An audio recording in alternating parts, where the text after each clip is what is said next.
Bienvenue à tous dans cette nouvelle vidéo, on se retrouve pour le 9e épisode de notre let's play sur Pokémon version Diamant étincelant. Et actuellement nous sommes à Vestigion, nous y sommes arrivés au dernier épisode. Et arrivé on a décidé d'aller explorer les grands souterrains et on a trouvé des petites choses, notamment de nouveaux Pokémon, puisque notre équipe comporte maintenant un Rhinocorn, un Rapion et un Tarzal, parce que j'aime beaucoup de Rascor. Tarzal, vu qu'il y a le type fée dans cette version là, qui n'était pas le cas évidemment sur Pokémon Diamant et Perle. Pourquoi pas? Donc, du coup on a commencé à faire l'arène de cette ville, l'arène de type plante. On a juste battu les dresseurs, il nous reste la championne à affronter et on va essayer d'avoir une petite stratégie pour s'en sortir. Alors du coup, il a accès à piqûre quand même. Alors lui typiquement, bon, c'est vrai que c'est pas un Pokémon qui est globalement fort à ce stade là tant qu'il n'est pas de race fort, mais je me dis que comme il a une double résistance plante et que je pense que les types plantes de l'arène, de la championne, vont pas avoir de grand chose pour me passer, parce que le problème des types plantes c'est qu'ils ont souvent des moufoules assez génériques, surtout au début du jeu où ils ont pas accès à grand chose. Donc globalement tu sais un peu comment les bloquer. Le seul danger avec elle c'est Roserade, parce que Roserade ça tape fort et que ça a une vitesse assez bonne quand même pour un début de jeu, 90 de speed. Ça semble moyen si tu joues à haut niveau, mais pas quand t'es qu'à la deuxième arène du jeu évidemment. Seribou, bon. Ça Seribou, c'est largement gérable pour Rapion. Je vois vraiment pas comment Seribou peut passer. Rapion, ils sont du même niveau quand même. C'est vraiment l'égalité. Regardez les dégâts quand même. Et il fait éclat magique. Seribou éclat magique. Vous savez même pas qu'il avait éclat magique d'ailleurs. Oh. D'accord. Mais comme il s'est fait dépasser. Putain, mais arrête de faire des... Arrête de te heal. Putain, laisse-moi crever qu'on en finisse. Allez, c'est bon. Ok, maintenant on enchaîne avec le deuxième, c'est le Tortipousse. Et je me réserve le dernier pour la fin.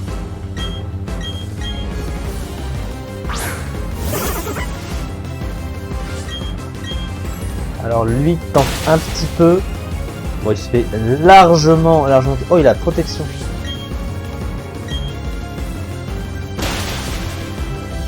Évidemment, les pics toxiques ne peuvent pas fonctionner quand Roserade arrivera, surtout qu'il va les absorber, donc ça n'a aucun intérêt.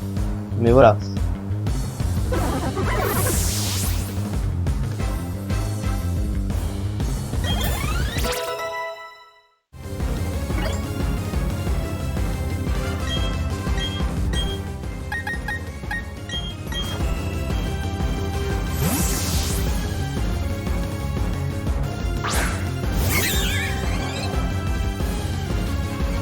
Bon allez, on est prêt, c'est parti.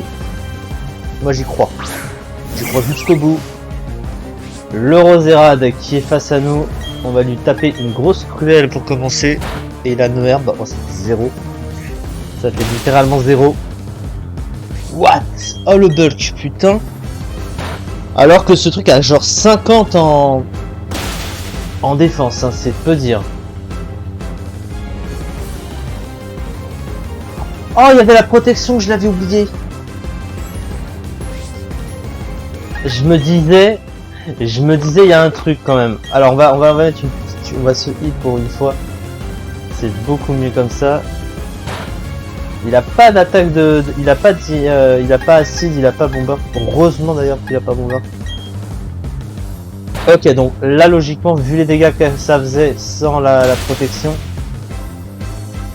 Et voilà, on a kill ce Pokémon, on a remporté notre second badge d'arène, mémorablement. Ça, franchement, très content.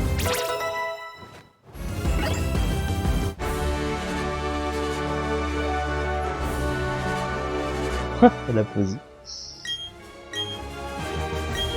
Et donc voici le badge forêt. Le second badge d'arène du jeu.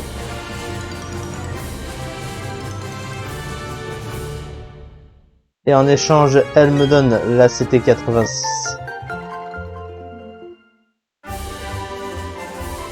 De CT86, donc Noherbe, bien sûr.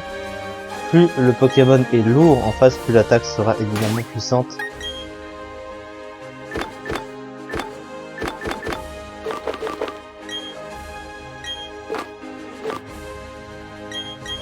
Ah, c'est vrai que lui a accès à MER.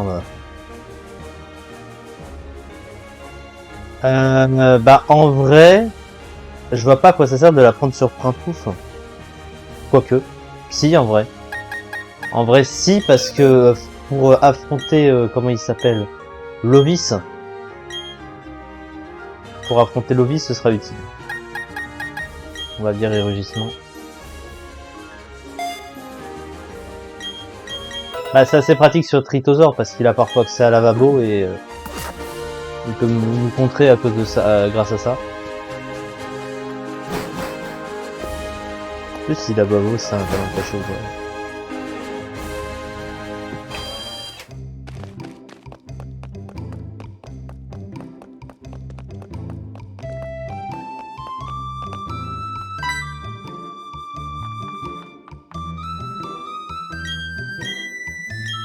Faut affronter la Team Galaxy maintenant.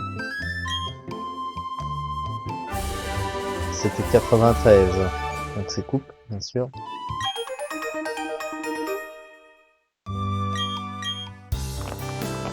Merci Cynthia. Franchement, la gueule qu'elle a en chibi, c'est quand même... c'est quand même phénoménal. Mais enfin.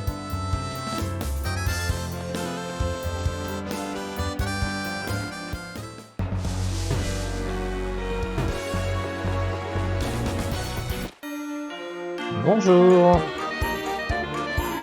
On se fait du dresseur. Montagnard Maxime. Alors, un caillou.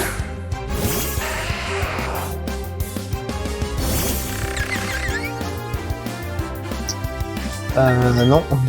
On reste pas. Oh putain, et putain, faut que je pense à mes I à la fin à chaque fois, putain.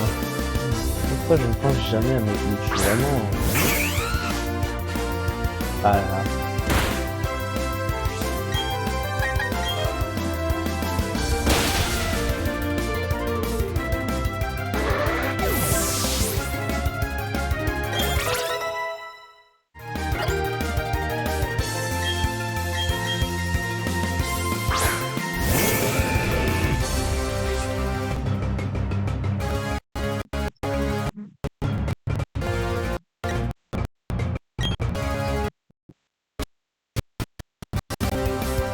Onyx.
C'était juste trop long, tout ça.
46 Larsen.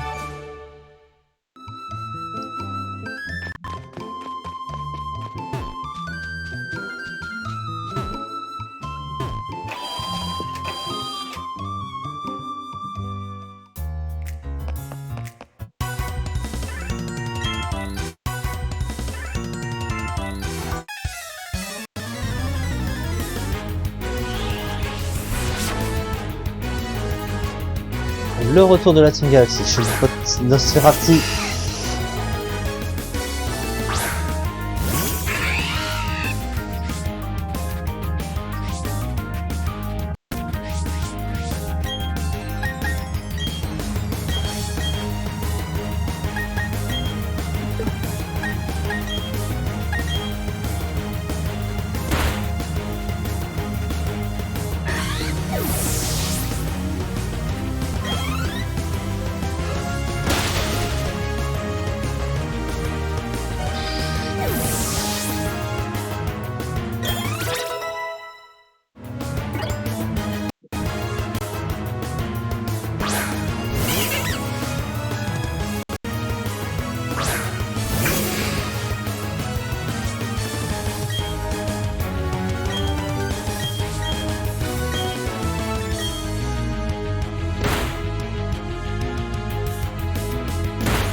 Nosferati.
C'est du pote et KO. Ils auraient mieux fait d'augmenter le level avec des chemipodes, des armulistes à tous les étages là. C'est quand même honteux.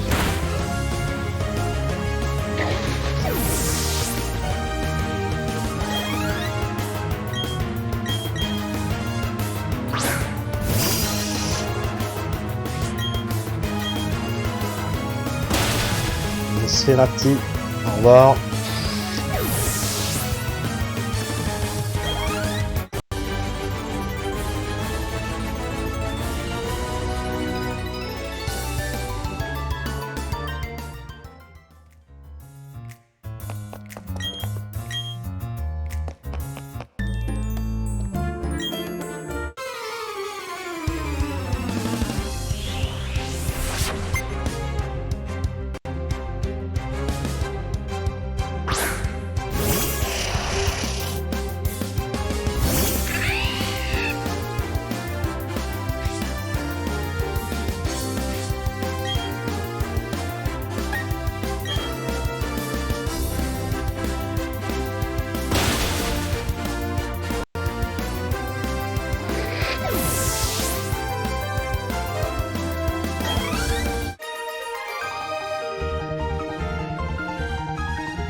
Paratonnerre sur ce truc, ça sert tellement rien. Ah, il a Curse. Oh, ils ont l'air d'avoir des movesets. Ouais.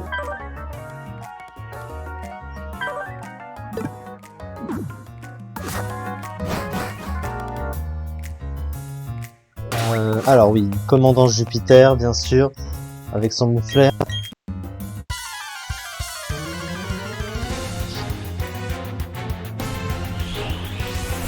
Ah non, non. Avec d'abord Nosferati.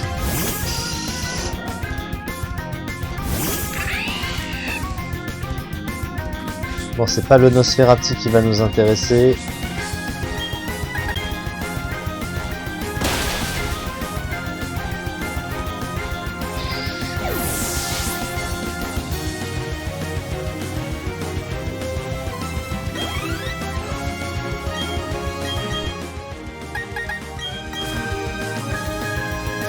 Alors, du coup, le mouflaire.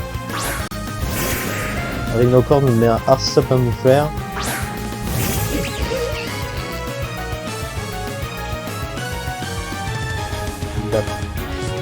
Ce truc n'a pas d'attaque de type plante, hein, on est d'accord. Il y a aboiement. Ah, ouais, je savais pas que ça, aboiement.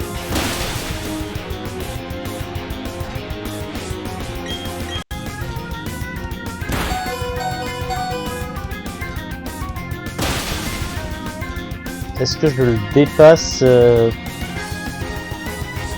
à -2? Il me dépasse à -2. Ah ouais, j'aurais pas fait bon. Alors, qui est-ce qu'on va mettre en plus?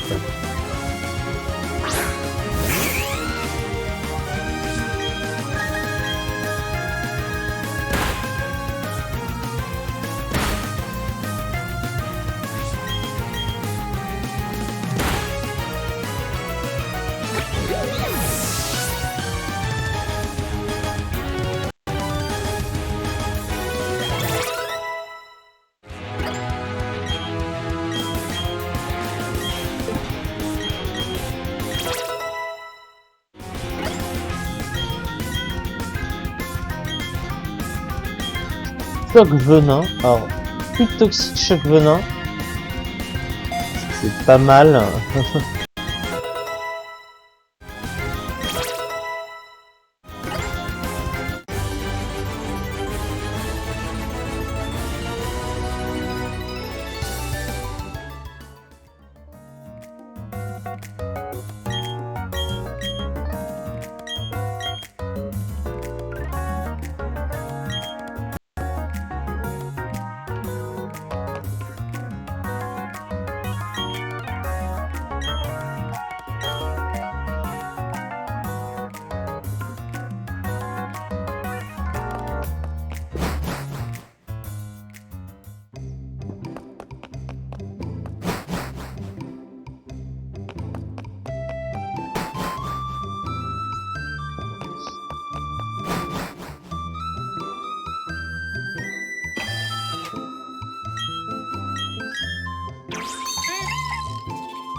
Vert.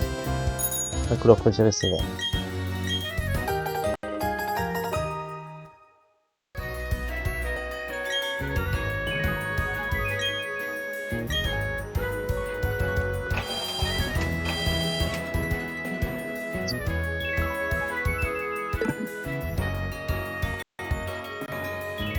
Donc voilà, on va pouvoir s'arrêter là pour cette vidéo. La prochaine fois, on pourra enfin quitter cette ville, Vestigion, pour se diriger progressivement vers la troisième arène du jeu. La troisième arène du jeu se trouve à Voilarock. Voilarock, hein, donc ce sera une arène de type combat, comme vous le savez.